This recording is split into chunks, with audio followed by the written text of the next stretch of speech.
An old man pretends to be a poor beggar on the streets of Lagos, but he's actually a millionaire testing people's hearts. What he discovered about his son's girlfriend will leave you speechless, and the woman who defended him. She had no idea she was about to become the richest daughter-in-law in Nigeria.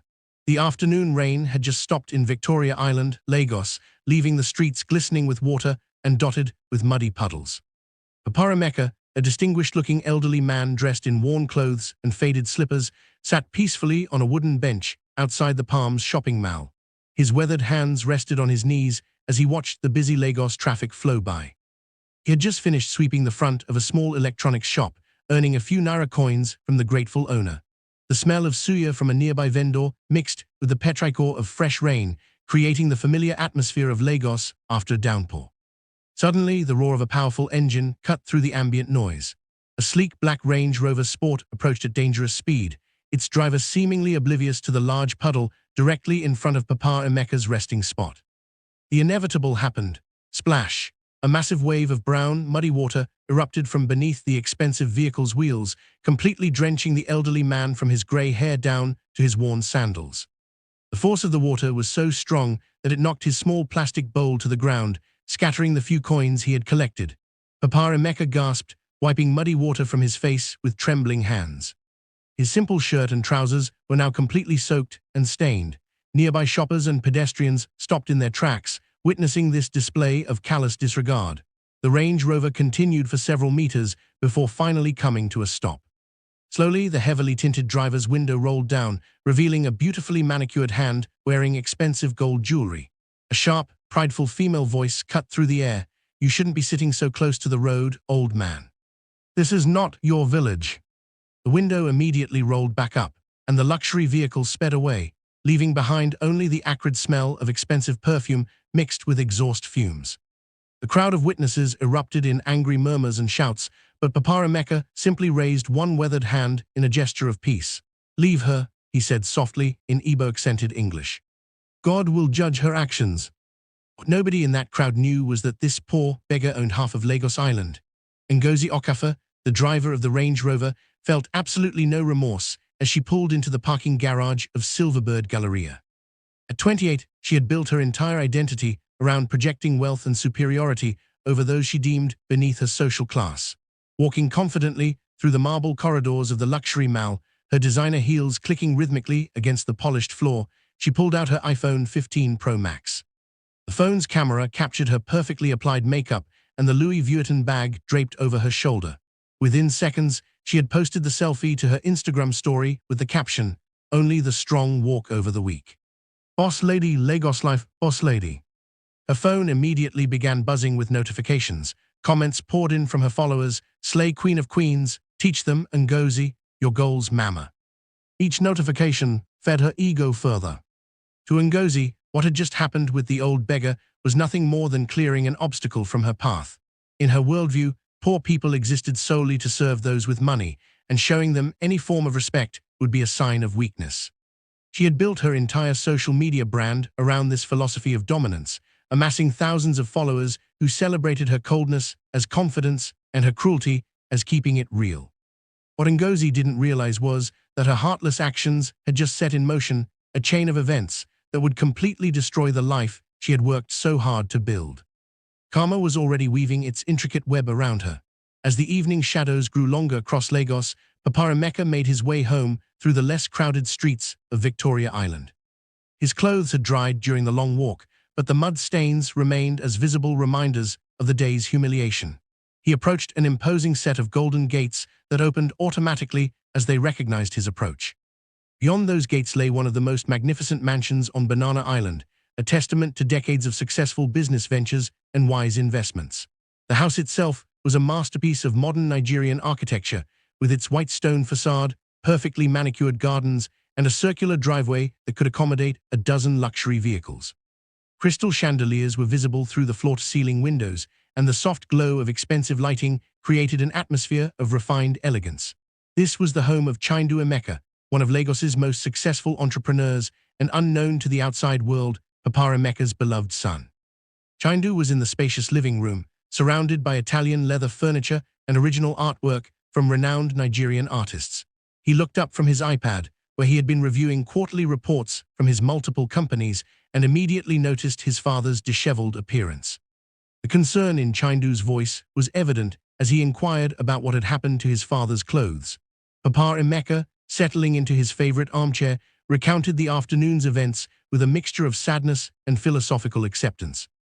Chindu's frustration was palpable as he expressed his bewilderment at his father's insistence on venturing into the poorer areas of Lagos when he had access to every luxury imaginable. Papa Emeka's response was firm and unwavering. At 72 years old, he had seen enough of life to understand that true character was only revealed when people believed there was nothing to be gained from showing kindness. "I will never stop," Papa Emeka declared with quiet determination, "not until I find a good woman for you." The conversation that followed revealed Chindu's romantic situation. His involvement with a beautiful but troubling woman whose character flaws were becoming increasingly apparent to him, though he seemed unable to break free from her influence. This weekend meeting between father and girlfriend would reveal truths that would shock everyone. The next afternoon found Papa Emeka in his usual position outside ShopRite Aicha, observing the ebb and flow of Lagos life. His plastic bowl sat beside him, containing a few naira notes from compassionate passers-by who saw an elderly man in need. The atmosphere was typical of a busy Lagos shopping district, vendors calling out their wares, the constant hum of generators, the mix of English, Yoruba, Igbo, and Hausa voices creating the multilingual symphony that defined the city. Amaka Okonkwo, a 26-year-old agricultural science graduate, emerged from the supermarket with her modest shopping bags. Despite her financial struggles, she maintained an air of dignity and purpose that set her apart from the crowd. The peaceful afternoon was shattered by the arrival of the now familiar black Range Rover.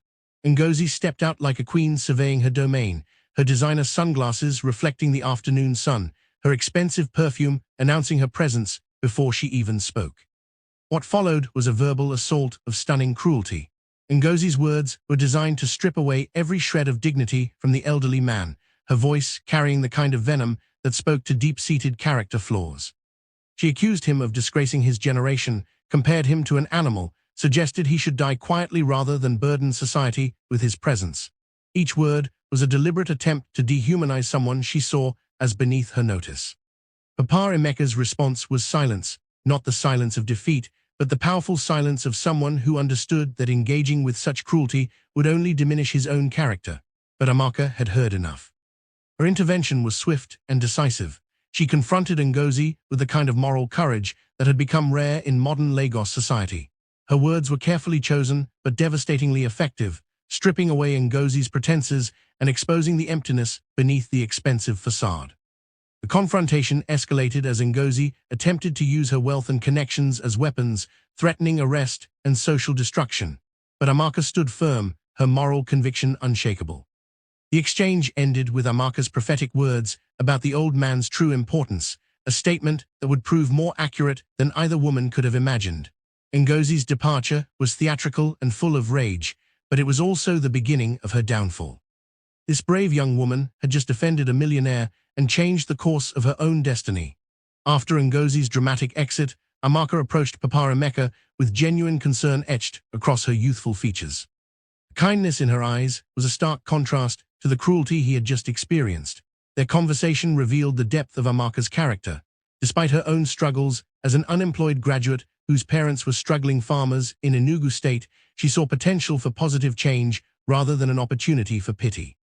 Her proposal was both practical and compassionate, the idea of starting a small agricultural venture that would provide Papa Emeka with both sustenance and dignity. She spoke knowledgeably about crop rotation, soil preparation, and market opportunities, her university education evident in her approach to problem-solving. Papa Emeka was amazed by this young woman's combination of intelligence, empathy, and practical wisdom.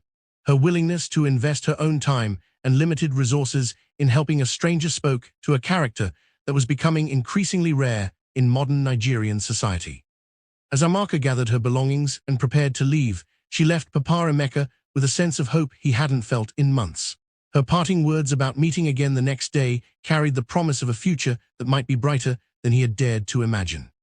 That evening, as Papa Emeka walked through the quiet streets of Victoria Island toward his Banana Island mansion, he found himself wondering if divine providence had finally provided an answer to his prayers for his son's future happiness.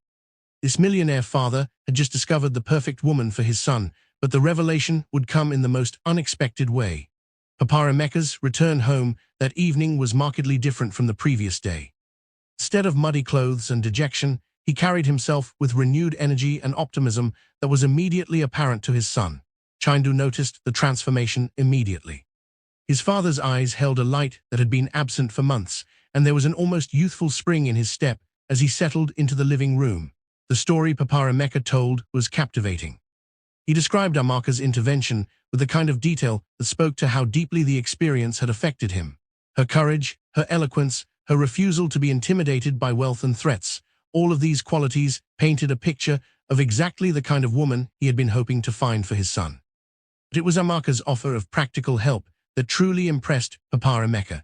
In a society where young people increasingly sought shortcuts to wealth, here was a graduate willing to work with her hands to build something meaningful from nothing. Chindu listened with growing interest as his father described this remarkable young woman. The contrast between Amaka's character and his current girlfriend's behavior was stark and undeniable. The conversation took a more serious turn when Papa Emeka insisted on meeting Chindu's girlfriend face to face. His conditions were specific. She should come as herself, without pretense or preparation, so that her true character could be observed and evaluated. The weekend meeting would reveal connections that no one had anticipated. The next morning, Chindu found himself driving aimlessly through Lagos, his mind churning with thoughts about his relationship and his father's words. His route took him to the outskirts of the city, where urban development gave way to small patches of undeveloped land. He parked his BMW and walked toward a quiet area where he hoped to find some peace and clarity. The sight that greeted him was unexpected, a young woman working methodically in a small plot of land, her movements efficient and purposeful. Amaka was dressed for farm work, her hair covered with a simple headscarf, her clothes practical rather than fashionable. But there was something captivating about her focus and dedication that drew Chindu's attention. Their conversation revealed her plans for helping an elderly man start a small farm. As she described the old man's dignity in the face of humiliation, Chindu began to realize that this was the same woman his father had spoken about with such admiration. The hours they spent together working the soil and talking about agriculture, life goals, and social responsibility gave Chindu insights into Amaka's character that went far beyond surface appearances. Her knowledge was impressive, her work ethic undeniable, and her compassion genuine. By the time they parted ways, Chindu knew he had met someone extraordinary. What he didn't yet realize was how perfectly the pieces of his father's plan were falling into place. Neither of them knew they were about to discover they were meant to be family. When Amaka arrived at the address Papa Emeka had given her, she stood before the gates of the Banana Island mansion with complete bewilderment. The opulent neighborhood, with its manicured streets and palatial homes, seemed like another world entirely. The security guard's professional courtesy and the automatic gates should have prepared her for what lay beyond, but nothing could have readied her for the grandeur of the estate she entered. The mansion itself was breathtaking, a modern architectural marvel that spoke of incredible wealth and refined taste. The gardens were works of art, the driveway could accommodate a small car dealership, and every detail spoke of a lifestyle she had only seen in movies. Her confusion deepened when Chindu emerged from the house. The coincidence seemed impossible. The kind, humble man she had met at the farm plot was somehow connected to this display of luxury. The ultimate shock came when Papa Emeka appeared, no longer dressed as a poor beggar, but as the distinguished patriarch of this wealthy family. His explanation of his deception was gentle but thorough, helping her understand the wisdom behind his unconventional method of character evaluation. The revelation that she had unknowingly passed a test of character administered by one of Lagos's wealthiest men was overwhelming. But more importantly, she began to understand that her acts of kindness had been genuine because she had expected nothing in return. But the most dramatic revelation was still to come when the girlfriend arrived. Ngozi's arrival later that day was a study in misplaced confidence. She swept into the mansion as if she belonged there, her designer outfit and accessories carefully chosen to project success and sophistication. Her initial survey of the luxurious surroundings was approving. This was exactly the kind of lifestyle she felt she deserved. Her comments about the house revealed both her materialistic values and her competitive nature. The moment she recognized Papa Emeka sitting calmly in the living room, her world began to crumble. The shock on her face was followed quickly by desperate attempts at explanation and justification. Chindu's reaction to learning about his girlfriend's treatment of his father was swift and decisive. The woman he had been dating, the one he had considered marrying, had shown herself to be capable of extraordinary cruelty toward an elderly man who posed no threat to anyone. Papa Emeka's handling of the confrontation was masterful. He allowed Ngozi to reveal her character through her own words and actions, never raising his voice but making his disappointment and disapproval unmistakably clear. The scene ended with Ngozi's humiliating departure and Chindu's recognition that he had been blind to his girlfriend's true nature. But more importantly, it cleared the path for him to pursue the remarkable woman his father had discovered. But Ngozi's departure was not the end. It was the beginning of a dangerous plot for revenge. News of Chindu's impending engagement to Amaka spread through Lagos high society like wildfire. The story of the billionaire's son, choosing a simple agricultural graduate over the flashy socialites of the city, became the subject of countless conversations and social media posts.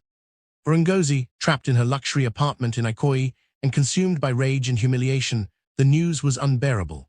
Her entire social identity had been built around her relationship with Chindu, and losing him to someone she considered inferior was a blow from which her pride could not recover.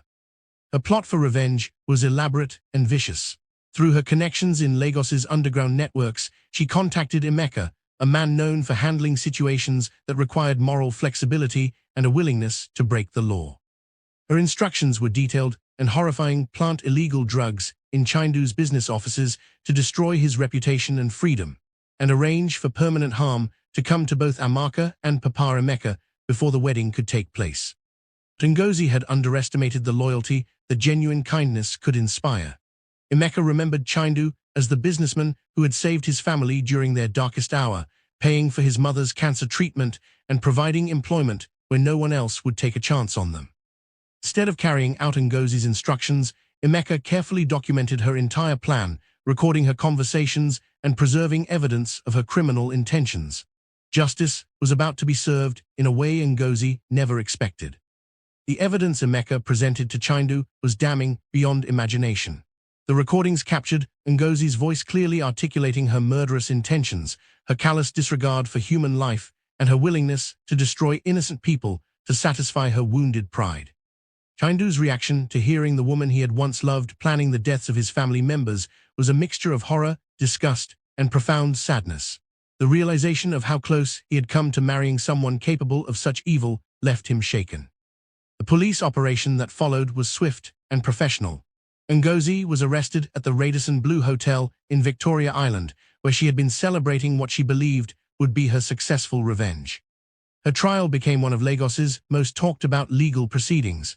The courtroom was packed as the recordings were played, revealing the depths of her malice to a shocked audience. Her attempts at claiming innocence crumbled under the weight of her own recorded words. The judge's sentence of 15 years in prison without the possibility of parole reflected the severity of her planned crimes. As Ngozi was led away to Kirikiri Maximum Security Prison, her downfall served as a stark reminder that character and consequences are inextricably linked. With justice served, true love could finally flourish. The weeks following Ngozi's conviction were filled with joy and anticipation as Chindu and Amaka planned their future together. Their relationship, built on mutual respect and genuine affection, deepened with each passing day.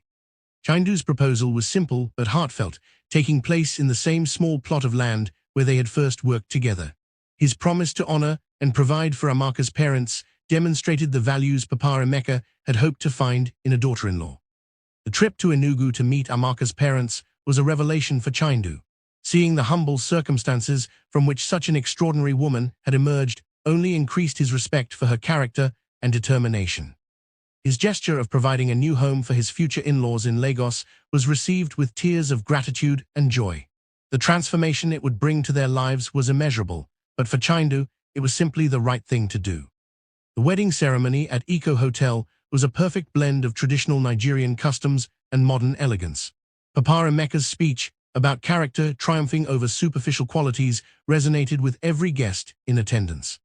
Their honeymoon would be just the beginning of a lifetime of happiness. 6 months after their wedding, Amaka's pregnancy brought additional joy to the growing family. Papa Emeka, delighted at the prospect of becoming a grandfather, began preparing the small farm he and Amaka had planned as a legacy for his future grandchildren. The contrast between their happiness and Ngozi's fate in prison served as a powerful reminder of how choices determine destiny.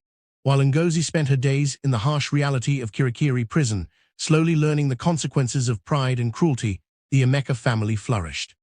Chindu and Amaka established a foundation focused on agricultural education and support for rural farmers, ensuring that Amaka's expertise would benefit countless families across Nigeria. Papa Emeka often reflected on the wisdom of his unconventional approach to finding his son a wife. By disguising himself as a poor beggar, he had discovered a truth that conventional courtship could never have revealed. True character is revealed not by how people treat those who can benefit them, but by how they treat those who can do nothing for them in return. Kindness, respect, and compassion are the foundations of lasting happiness, while pride, cruelty, and materialism lead inevitably to destruction. The person you dismiss today because of their apparent circumstances might be the very person who holds the key to your future happiness or downfall. What lesson touched you most? Comment below, smash that like button, subscribe for more inspiring stories, and share with someone who needs hope.